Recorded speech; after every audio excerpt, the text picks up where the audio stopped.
guys. We're going to talk about the next thought experiment here. These are supposed to help you when you're in your first draft of your mission statement, really flush out what your vision for the future is and the values that you want to abide by to get you to that vision. As you do these thought experiments, make sure that you take notes and write down the ideas that come to mind that inspire you about a future vision of yourself, your mission in life, and the influence or impact that you'd like to have in the lives of others. So this next thought experiment you're going to remember from Stephen Covey's work in Habit 2. This is the classic funeral exercise. It's a way to get you thinking about who you want to become in the future and the things that are most important to you, the core governing principles you'll live by in your life. The way that this works is you imagine your own funeral and what people would say about you. Here are kind of the steps to make sure that you go through in this experiment. Step number 1, imagine that you passed away and you're attending your funeral. Picture the setting, picture the people who are there, what they're wearing. After this, you're going to take note of what they're saying about the kind of person that you were, the things that you accomplished in your life, and the impact that you had on others. After this, you think about what you want people to say about you. How do you want to be remembered? What impact do you want to have in the lives of others? Write down the thoughts that come to your mind. This is step number 4. And what aspects of your life you want to focus on to become that type of person at the end of your life. What specific things would you want to accomplish? What types of qualities would you want to embody? Relationships would you want to have? What does that look like? What does it feel like? As you write this down, start to feel the North Star conscious governing principle of the morals and ethics of your life, and use that to guide you in the things that are going to matter most. You'll start to realize that the things you thought you wanted that are material, they'll likely start fading away, and you'll be left with only the things that are most important. By doing this thought experiment, it gives you real clarity about what's most important in your life and what you want to focus on. Because at the end of the day,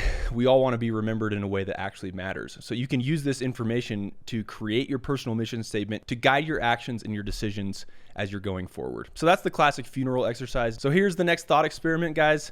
This one is a little morbid still. It's writing your own eulogy or your own obituary. So this is really interesting because there's a distinction between this and the funeral exercise. It's still very thought-provoking and a way to engage the value systems of your brain to think about your highest and best version of yourself, the vision for the future that you want to be, and the values that you will need to have govern your life in order to achieve this outcome. To write your own obituary or your eulogy, you might want to take some time to reflect on your life and what matters most to you. And to do that, it's helpful if you can get into like a meditative state and to ask yourself the following questions. What are the most important values that guide my life? What have been the most meaningful moments in my life thus far? And how would I like to continue to document and make more meaningful moments occur in my life going forward? What have been the greatest accomplishments of my life thus far? And what do I want to accomplish in the future? What are the things that I wish I had done differently if I could go back and fix them? And then what impact do I want to make on the people around me? Once you've reflected on these questions, you can start writing your obituary or your eulogy. And the way you do this is you start by writing a brief summary of your life, what you did, what you accomplished, any other important biographical or logistical facts. Then you focus on the things that were most important to you, such as your family, your career, your hobbies, your community involvement, your service in your church, what type of friend that you were. Be sure to include details about your accomplishments and the impact within those accomplishments that you had on others and the world around you. Talk about the ways in which you made a real difference in the lives of others and how you hope to be remembered truly. This is kind of a cool way to think about what normally is a morbid experience, reading someone's obituary or funeral, and doing it so that you can plan right now to become that type of person so that those things are actually written about you. The cooler you make it, the more meaningful you make it, the more excited you can start feeling about it. And if you do it right and take some time to actually take it seriously, it's going to really start clarifying your values and priorities, how you want to live your life with greater intention and with purpose, so that every step forward you take is the first step of the rest of your life, but you're beginning that first step with the actual end in mind. So try that thought experiment if that really resonates with you. All right, the next thought experiment to try is the angel thought experiment. Basically, if you died today, an angel comes to you and says, hey, in order to get to heaven, you have to do this one thing with me first. So then he takes you over to a bench in the clouds and you look down at your funeral and you're watching your own funeral. You watch as they pass around this cup. It's a truth serum. In horror, you watch as everyone says what they're thinking about you, because now they're telling the truth, who you really were for them, what they wished you would have been for them. You tell the angel to make it stop. What that does, that part of the thought experiment, draws out kind of how you've been living your life so that you're motivated to change it currently. And it also, lets you see just accurately who you've been. So then the angel's like, all right, I can make this change if you want. You're like, really? Cool, make it change. So then the angel makes the whole scene change, and now it's different, and you get to choose what these people are saying about you, even after they've taken the truth serum. That's what is so cool about this thought experiment, and I encourage you to go back and actually watch the whole video and use it maybe even as a meditation to kind of think about this as you're writing your personal mission statement. You're able to choose who you want to be, what you want to have accomplished, what you want people to say about you in the future at this funeral. Who's actually speaking? What type of person were you that actually made a difference in their life that you knew or didn't know about? And how do you want to actually be remembered? What contribution would you want to have made in the lives of others? Great thought experiment. Make sure that you do it. This is a fantastic right brain exercise. It fits right in line with drawing out the real core values of your life and focusing on the future, the vision that actually matters most. All right. Another thought experiment that I love is called a letter to your future self. I've done this with several different sales reps, many of whom have achieved a wild amount of accounts, including one that did 1,200 accounts, and many others I've done this with that have done, hundreds and hundreds and hundreds and hundreds of accounts. This one, writing a letter to yourself, can very much be a tool that will tangibly help you in the process of your achievements become who you need to be in order to achieve those things. So you can do this thought experiment when you're achieving big goals, but it's very helpful to do it with the real end in mind, which is the end of your life and who you want to become. So basically what you do in the letter writing thought experiment is you start by setting a specific time frame for when you want to receive the letter. This could be in 1 year, 5 years, or even 10 years from now, or it could be 50 or 100 years from now. Then in the contents of the letter, you introduce yourself to your future self, who you are now, what you do, where you're at in your life, because imagine that your future self is not going to remember exactly where you were, what you were doing on that specific day. So you got to remind this person, the future best version of you that's had the most amazing life. You're going to talk a little bit about what your aspirations are, where you think you're going, where you want to go.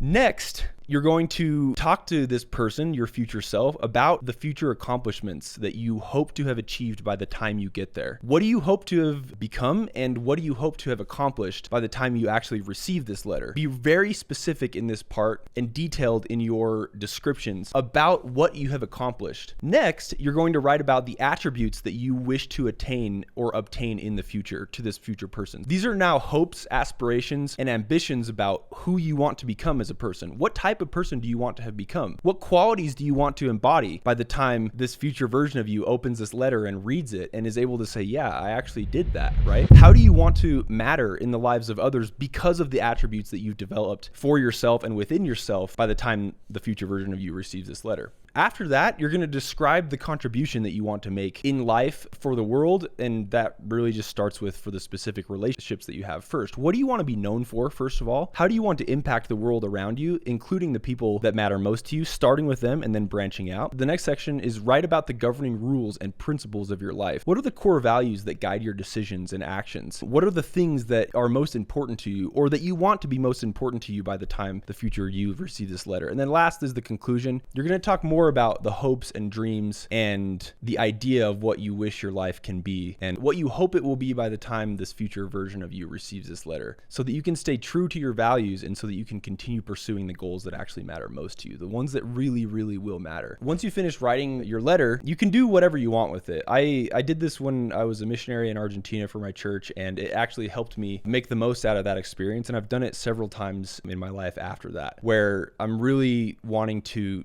document for my future self, like where I'm at, what I'm going, what my ambitions are, and get very clear on those things. So you can use it in many ways. You can have it accompany you and open it all the time. But first and foremost, you need to make sure that you use this as a governing tool. So you're actually literally going to write this letter. And then what you can do is take that letter and say, okay, based on this, what should my life mission be? What should my mission statement look like? And so this becomes an actual first draft of your mission statement that you can then refine into a real mission statement, or you can have the letter be your mission statement. There's so many things you can do with this. Logistics are not that as important as the process of doing it and making it so that it's uniquely yours. I have a couple generic examples of a letter to yourself. I'll just read one of them to you right now. I didn't include my full version of my own letter. This is a very, very generic one that you can use to model if you want. So it goes something like this. Dear future self, I'm writing this letter from a place of reflection and introspection to you. And I hope that you're doing very well and that you've accomplished everything that you set out to accomplish. As I write this, I'm focused on my goals. I'm focused on my aspirations. I'm doing things right now in my life that I think are valuable, or at least I'm trying to. And I want to achieve great things in life, both personally, in my work, in sales, with my family. I want to be known for being kind, compassionate, but also at the same time for being fearless and driven and determined. I want to make a positive impact in the world around me. I want to leave a legacy. I want to be remembered for something that actually made a difference, starting in the lives of the people close to me and then extending to the world around me. So in the future, I hope that you have achieved all of these things. It's really my hope that you achieved these things and that you're happy and proud of who you became and that you made a real difference in the lives of others. And I hope that we're able to find success in not just in the professional aspects of life, in career and money and wealth, but in contribution above all. Mostly, I hope that I personally have remained true to my core values and that I've lived my life with integrity and with purpose. And I hope that I've been able to maintain very strong relationships with the people that mattered most to me while I was accomplishing great things. All I really care about is being true to myself and living a life that is worth living for the others around me. As you read this letter, I hope that's inspired you to pursue goals in your life and with purpose and intention. This is me now talking, the letter is over. Remember that the values of your integrity are the real true source of your power, and that by staying true to that whole self-integrity way of living, you can really make an impact and move the needle for your future by imagining your future self reading in this letter and how impactful it might be. It is very impactful, I promise you. I have done this thought experiment, this exercise. It changed my life for the better. And anyone that does it knows that it is a cheat code, a hack in life that will get you what you want in a way that you are proud of who you become along the way.